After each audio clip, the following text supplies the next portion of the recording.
Hi, and welcome to the Genre Fiction Podcast. I'm Jack RONE. I'm Harry Copper.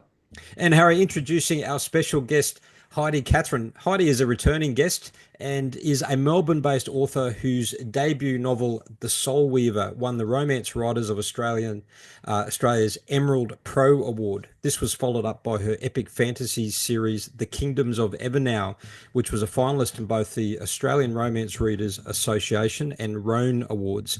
Heidi also co authored over 20 young adult dystopian novels with US Today best-selling author Tamar Sloan. After being named as a highly commended author in the Hope Prize, Heidi's story, The Extra Piece, was published by Simon and Schuster.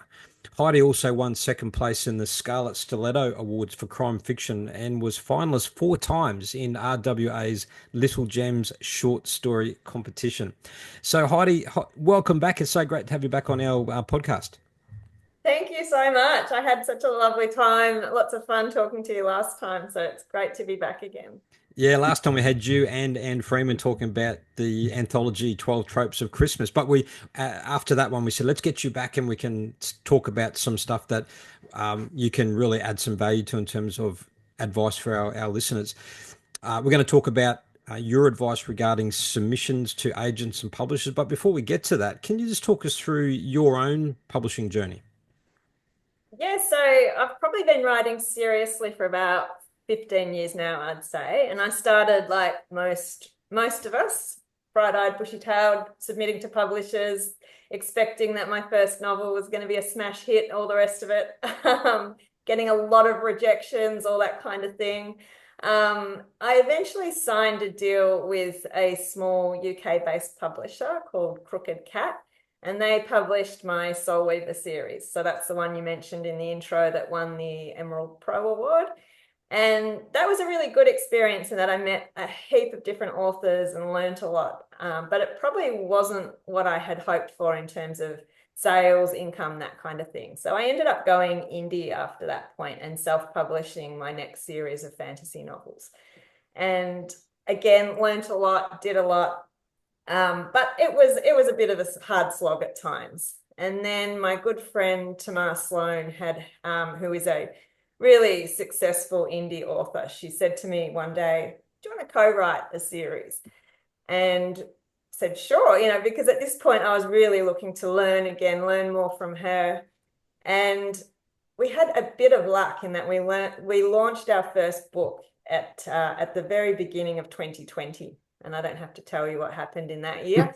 And it was a great year. The pandemic was obviously a terrible thing, but it was great for a few little things. And that was people started reading again. And in particular, they started reading on their Kindles because they couldn't get out there to bookstores. So our series really took off in America on Kindle. And we sold more books than we could have ever imagined. And so the 3-book series we were going to write ended up turning into a 14-book series. Then we did 2 more series. We wrote over 20 books together over the following years. So it went from being quite a lonely, hard slog as an indie author to something that became really a lot of fun and enjoyable and successful. And it also became my full-time job. So I'm gonna have to interrupt you there. Sorry, Heidi, yeah. but I'm really intrigued as to how it works when you're working with another author to be a co-author for a novel. What's the mechanics of that? How does it actually work? Yeah, we had to sort of figure that out as we went because obviously we didn't know either really when when we started it. And so the system got sort of developed and refined as we went, but we very quickly fell into what I think was a really good formula for us. So I should explain that I'm in Melbourne, Tamar's in Canberra, so there wasn't a lot of face-to-face contact. I mean, with the pandemic, that wouldn't have been possible anyway, but we'd have a lot of meetings. So the way we would do it is one of us would come up with, say, the story idea or the seed for the idea. And then we would literally just get together on a video chat and just talk it through until we developed it into what we felt would be a strong idea for a book series. Then once we were happy with that, we would have more meetings where we would sit down and outline the book together. So you can't be a pantster when you're co-writing. Absolutely not, because you need to be able to know Right. exactly what's coming up in your chapter. So we divided our books into dual point of view. So we would take a character each. In the first few books we wrote, we actually had 4 point of view characters, and we took 2 of them each. And that way you could allow for a little bit of a difference in character voice as well, as we were learning each other's writing styles so that it would blend better. So literally take a character each, do an outline where you're going 1, 2, 1, back and forward between the characters, and work out how many words do you want the book to be, divide it by how many chapters, work out what are the key things that are going to happen in each chapter, and actually outline the entire book that way, which would take quite a bit of time, as you can imagine. And then we would just sit there and write it. So we'd start at a Google Doc, and then say I would write the first chapter. I would submit that on the Google Doc. Tamar would jump into the doc. She would read my chapter and edit it. And once we were both happy with it, she would write her chapter, and then she'd post it, and then I'd read her chapter and I would edit her chapter. And then when we were happy, we would continue. And we just sort of like a tennis match, back and forth until the book was done, or until we hit a point where I'm like, oh my goodness, this plot's not working, or I'm really stuck. And then we might do a quick replot and tweak the outline until the book literally was done. And of course, dividing up all the tasks then of who's going to publish it on Amazon, who's going to run the advertising, who's going to, what cover designer do we use? And so we would have we like to call them board meetings, where we get together to talk about marketing, to talk about editing, to talk about cover design, to talk about all of those different things that happen just to keep those books. Because we very much treat the books like a business. And she's not just my writing partner, she's my business partner, and we run it like that. So yeah, were the chapters equal length, or did you have a sort of word count that you were supposed to stick to, or something like that? So roughly, like we would always aim to have the chapters at least 2,000 words each, but sometimes, so Tamar and I would have the chat box open on Messenger, and we would literally have thousands of messages. Literally, so probably not even. I'm using the analogy of your tennis match. Is that, one of you could be lobbing up and it like takes ages to come back down, and then somebody smashes it, and you've got a really short chapter compared to this really long one. Yeah, well, sometimes it'd be like, oh, 1,000 words, that's all I can do, and then the other person saying, no, sorry, think of something else, come on, and we just egg each other on until we actually had. And I mean, obviously, some chapters are going to be longer than others depending on what's in them, and so the longer the better is the way we sort of saw it. And occasionally you would have to submit a chapter that was short of whatever the ideal goal was, but that's okay. It would all balance out in the end. So it didn't really matter in the end, as long as it was roughly what it was supposed to be. Some chapters just don't lend themselves to as many words as others. So, and do you know whether that's how other co-authors work their books when they're working two up? I think a lot do. I mean, I haven't talked to a lot of them who have written as many books together as, say, we have. So I think there's always some discrepancy. I did speak to one author once who, one person literally wrote the first half of the book and the other wrote the second half, and it was the same character's point of view through the whole thing.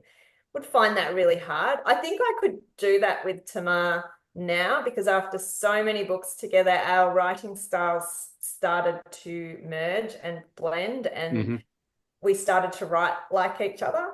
So at the start, when we started, our readers could pick straight away who had written which character. Yeah. And by the end, we would have feedback from our readers saying, I do not know who wrote who in it. So I think we could probably get away with it now, but we could never have gotten away with it at the start. So hats off to anyone who does it that way. I don't know how they do it. So I think James Patterson seems to do a lot of co-authoring, but I don't know how much he gets involved in actually writing anything.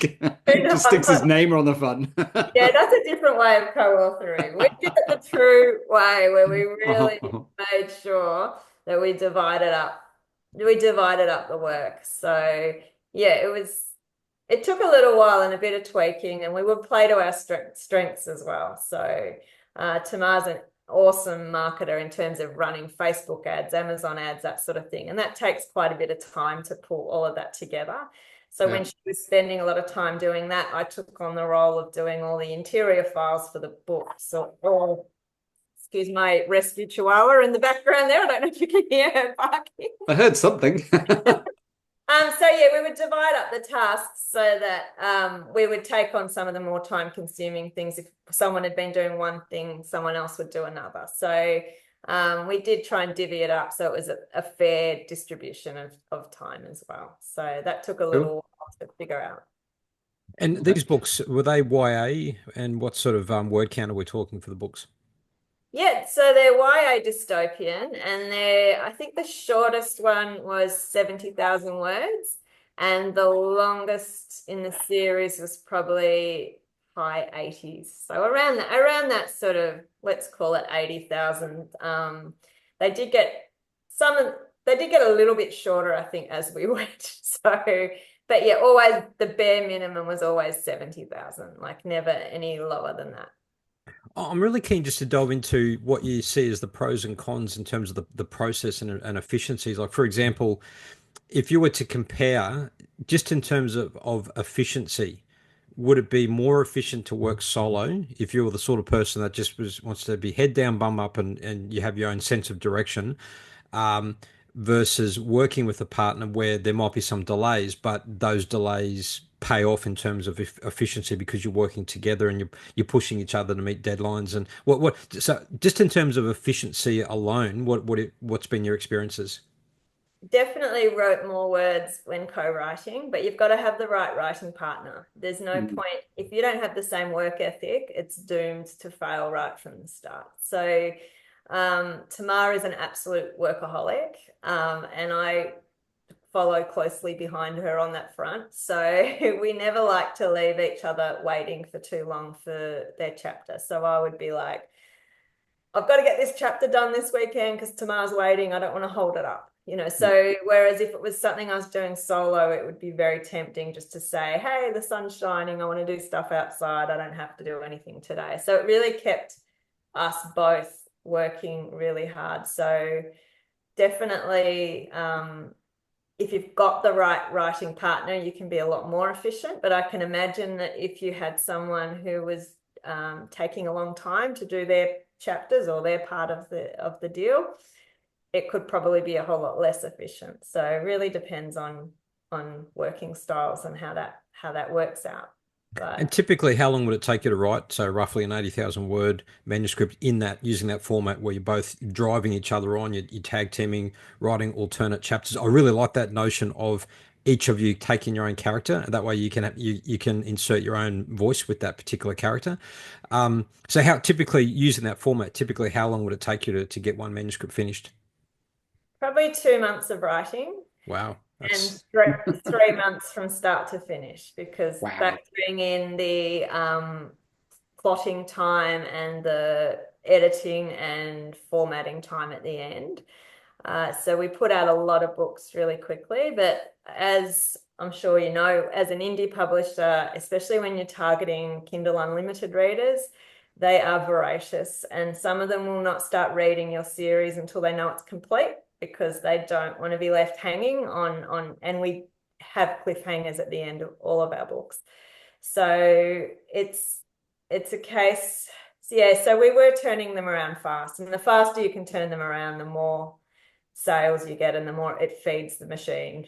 Like it'd be amazing when you'd release like a book 4 in a series, you'd all of a sudden sell a whole lot more of book 1. So they all, and that's the beauty of a series, is you're paying to market one book and potentially selling 5.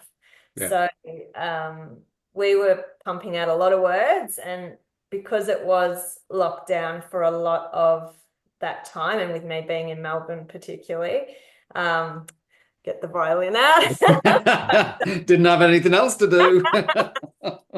But it was a great time for that, because we really just put out a lot of books in a relatively short space of time, and then readers would follow us from one series to the next to the next. So we have a lot of readers who have read I don't know how, I think I know it's over 20 together. They've read all of the books and they'll go from one series to the other. So they're obviously our very favorite readers who do that. But Kindle Unlimited's been amazing for us in that regard.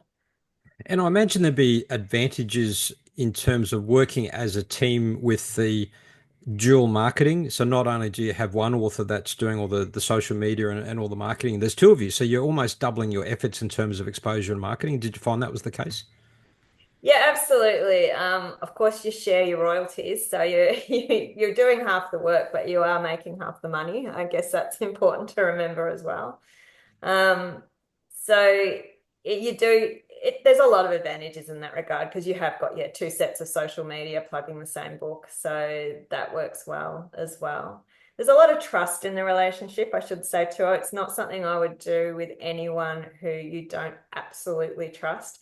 One of you has to be the publisher and publish the books, and it's very difficult to share. So I publish the books on my Kindle account, and Tamar pays for a lot of the ads. She trusts that I'm telling her the truth in what we made in royalties. I trust that she's telling me the truth in what she's spent on, say, Facebook that month. We don't work in that way that we show the receipts, for example. Obviously, if we ever get audited, that will happen. But, there's a lot of trust in that relationship it's something that I wouldn't go into lightly with someone, and I wouldn't recommend it. There's a lot of friends that go, oh, let's write a book together. And I would just issue that word of caution, be really careful who you're going in. You're basically going into business together. And it's something that's going to last a long, long time. You've got to talk about all the things. If I get hit by a bus tomorrow, what happens with my royalties? Will Tamar be dealing with my husband? Vice versa. It's something that goes on for a very long time. So you're entering a business arrangement with someone, you're running a business together, you need to trust each other, you need to have a similar work ethic. It doesn't always work as well as it fortunately did for me. And for that 20 book series, did you have build a unique platform, its own website, social media, or you still independently hosted books on your independent websites and promoted it independently on your separate social media accounts? Yeah, it was actually 3 series made up the 20 books. So the first one was like a mega long series. And then there were 2 more series after that. So we published them all exclusively to Amazon. So they're available in like print or even in audiobook and Kindle Unlimited. But we kept to just Amazon so that we could really nail marketing on one platform rather than having to learn how do you market an app on Apple Books? How do you we just wanted to focus on Amazon. So they're all published through Amazon, and then we both market them independently. So use that your Amazon site is your kind of landing page for all the books. Yeah, we do have so one of the things we did is the prequel novella that we give away for free online. It has a bit of a cliffhanger kind of ending where to find out the last few chapters, you've got to sign up to our joint newsletter that we run. And when you just sign up to the joint newsletter, obviously you then start getting newsletters promoting book 1 and so forth, all the paid books. So we run a joint newsletter together that promotes all of our books together, but we never ended up setting up like a website for our books or any joint social media or anything like that. Other than the newsletter, everything's separate.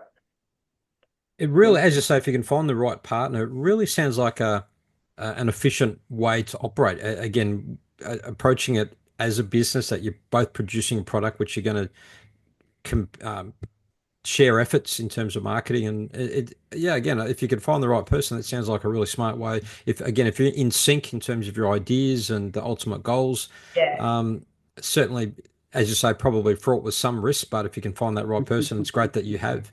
So no, interesting, very interesting concept. Can we move on to just a final question before we push on to the topic of, how to submit a submission? But with your you've kind of seen it from different points of view now in terms of the publishing, from working with a small independent publisher, indie publishing, and I understand more recently one of your stories is part of an anthology published through Simon and Schuster. So now working with a larger publishing company. So you're starting to get exposure to different forms of publishing. How have your experiences varied, and do you have a preference? Look, my short story with Simon and Schuster was actually quite some time ago now, so I don't think that book's in print anymore. That was part of the Hope Prize, and that was, gosh, I don't even know how many years ago, but quite a few years ago now. And so I did just recently have another short story published with the Sisters in Crime, who the awards that were just last week.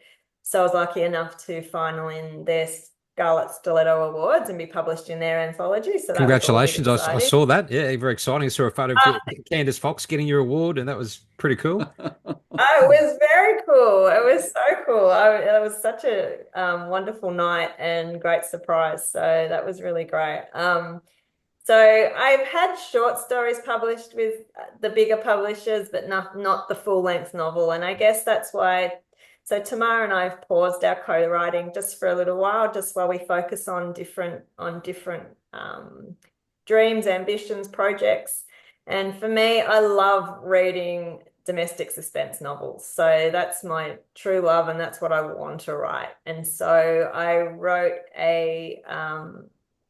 written a few full-length books in that genre, and that was what I've been submitting, which I know you want to talk about tonight as well.